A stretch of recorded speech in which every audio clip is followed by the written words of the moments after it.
अब हम ये देखेंगे कि चैप्टर वाइज लास्ट मिनट में हम किस तरह से रिवाइज कर सकते हैं।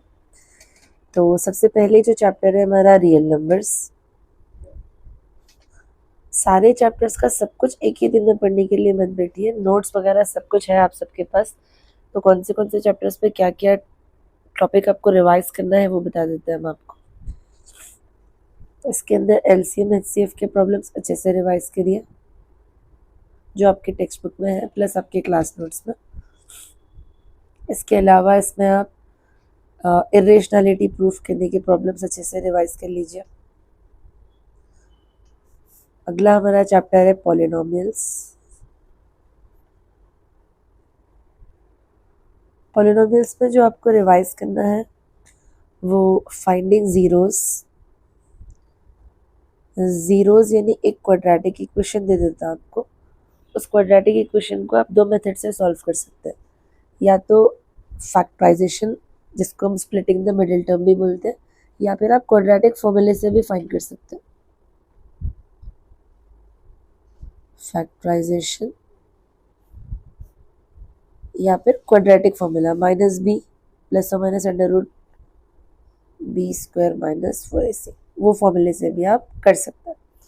तो अगर फैक्टराइजेशन आता है तो वेल एंड गुड, अगर नहीं तो आप क्वाड्रेटिक फॉर्मूला यूज़ कर सकते हैं, ईजी रहता है।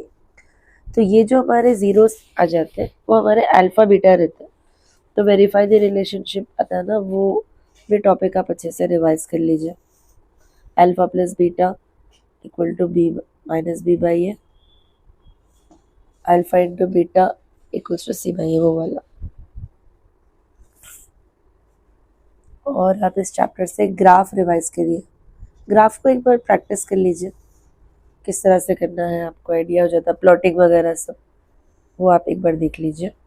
नेक्स्ट अगला चैप्टर हमारा लीनियर इक्वेशन। लीनियर इक्वेशन से भी आपको ग्राफ आ सकता, पॉलिनोमियल्स और लीनियर दोनों से ग्राफ आ सकता आपको, उसकी भी प्रैक्टिस कर लीजिए।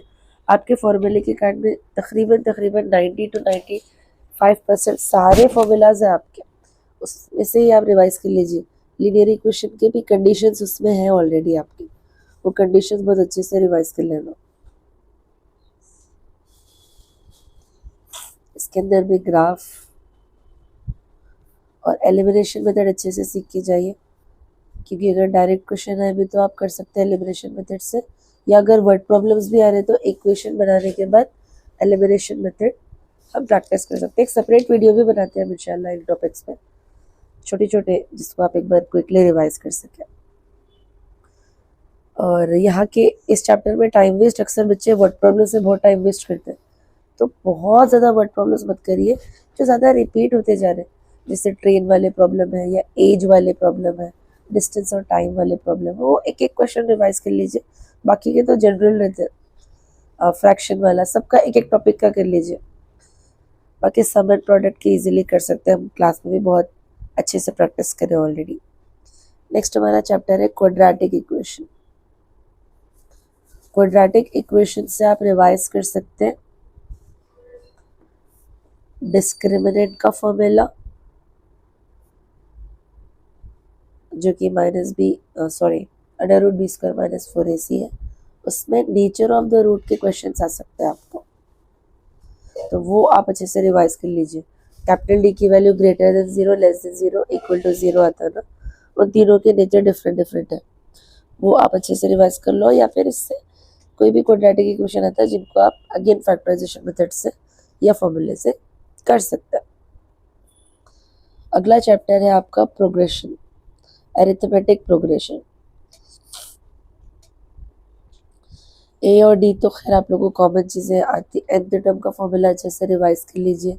सम ऑफ n टर्म, जहाँ भी सम आ रहा है तो SN का फॉर्मूला यूज़ करते हैं। और इस चैप्टर में केस बेस के क्वेश्चंस भी आते हैं, तो अगर आपके पास सैम्पल पेपर है तो ज़रा प्रोग्रेशन के केस बेस स्टडी के क्वेश्चंस एक बार रिवाइज कर लीजिए, गो थ्रू कर लीजिए, इंशाल्लाह एग्जाम में आए तो आपको आसानी होती। नेक्स्ट चैप्टर है हमारा ट्रायंगल्स। इसमें जो प्रूफ के प्रॉब्लम्स आप लोगों को क्लास में कराना, जैसे बीपीटी है या कन्वर्स ऑफ बीपीटी है, या इनसे रिलेटेड जो भी प्रॉब्लम्स है ना, वो भी एक दफ़ा कर लीजिए प्रैक्टिस। और जहाँ जहाँ पे आपको फिगर्स ड्रॉ करना है वो डेफिनेटली इजी फिगर्स ड्रॉ करिए। अगर बीपीटी आ गया तो बहुत अच्छी बात है, फ्री में आपको मार्क्स मिल जाते हैं, क्योंकि बीपीटी बहुत इजी है थ्योरम ये। अगला चैप्टर है आपका कोऑर्डिनेट ज्योमेट्री।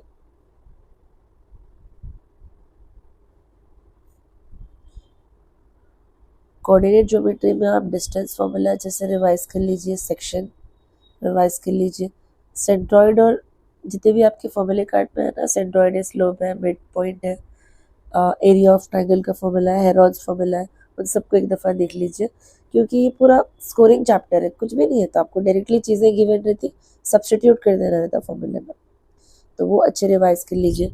इसमें ट्राई सेक्शन का प्रॉब्लम एक बार देख लीजिए। ट्राई सेक्शन ये कि एक लाइन के 3 पार्ट्स होने वाले, 2 एक्स्ट्रा पॉइंट्स लेते हैं ना, तो 1 2 3 पार्ट्स हो जाते हैं, या कभी कभी a line is divided into 4 equal parts आता, तो ट्राई सेक्शन में 1:2 2:2, ये खैर हम देखेंगे चैप्टर के इसमें, तो वो एक बार रिवाइज कर लीजिए आप।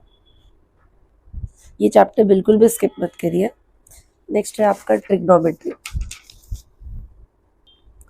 ट्रिग्नोमेट्री में भी आपको फार्मूलाज है ना, सारे फार्मूलाज तो खैर आप लोग ऑलरेडी क्लास में ही याद कर लिए, तो उनको अच्छे से रिवाइज करिए, और जो डिग्री टेबल है ना उसको भी रिवाइज कर लीजिए, उनके स्टैंडर्ड वैल्यूज़ को पक्का रिवाइज कर लीजिए, बार बार रिवाइज करिए।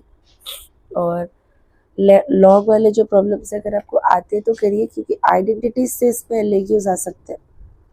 जो हम लास्ट एक्सरसाइज प्रैक्टिस करें ना आइडेंटिटीज की, उसमें आपको 3 मार्क 4 मार्क के क्वेश्चन आ सकते हैं, तो वो ट्राई करिए। बहुत लेंदी है, डिफिकल्ट दिख रहा, टफ दिख रहा, यूनिक दिख रहा, आप अब तक नहीं करें तो उसको ऐसे क्वेश्चन को मत करिए। नेक्स्ट है आपका application of trigonometry, Heights and distance भी बोल सकते हैं इसको हम। इसमें आपको एक क्वेश्चन कैसा भी आता, फिगर्स बहुत इंपॉर्टेंट है। ये चैप्टर के प्रॉब्लम्स अगर आप करना चाह रहे हैं तो फिगर्स बहुत इंपॉर्टेंट है। एक बार आप अगर फिगर ड्रॉ करने आ गया तो उसके बाद सारी चीज़ें ईजी है, क्या फाइंड करना है वो सीखना आप, और जो गिवन साइड है वो देखना, फिर एंगल के हिसाब से कौन सा रेशियो यूज़ कर सकते हैं आप, देख के प्रॉब्लम को सॉल्व कर सकते हैं। नेक्स्ट है आपका सर्कल्स। सर्कल में टैंजेंट का थ्योरम रिवाइज करिए, आज हम जो कर रहे थे ना कल की क्लास में, टैंजेंट और इक्वल, छोटा चैप्टर है बहुत, बट स्कोरिंग चैप्टर है ये भी। Next areas related to circles. Areas related to circles में भी आपको अभी जो हम क्लास में क्या करे थे, सेगमेंट फाइंड करने के क्वेश्चन आ सकते हैं। पहले सेक्टर फाइंड करना, फिर ट्राइंगल फाइंड करना, दोनों को माइनस करने पर आपका सेगमेंट आ जाता। बट ये ट्राइंगल के फॉर्मूलाज याद रखिए, इक्विलैटरल ट्राइंगल आए तो √3/4a², और इस तरह से अलग अलग फॉर्मूलाज है ना, हाफ इंटू बेस इंटू, वो एक बार आप इस चैप्टर से रिवाइज कर लो, तो वो इसमें से भी आते हैं, स्कोरिंग चैप्टर है। Next areas related to circles तो बता दिया आपको। Surface area and volumes. Surface area and volume भी पूरा फॉर्मूला बेस्ड चैप्टर ही है हमारा। कल की क्लास में हम इसके ऊपर एक केस बेस्ड स्टडी क्वेश्चन करे थे ना,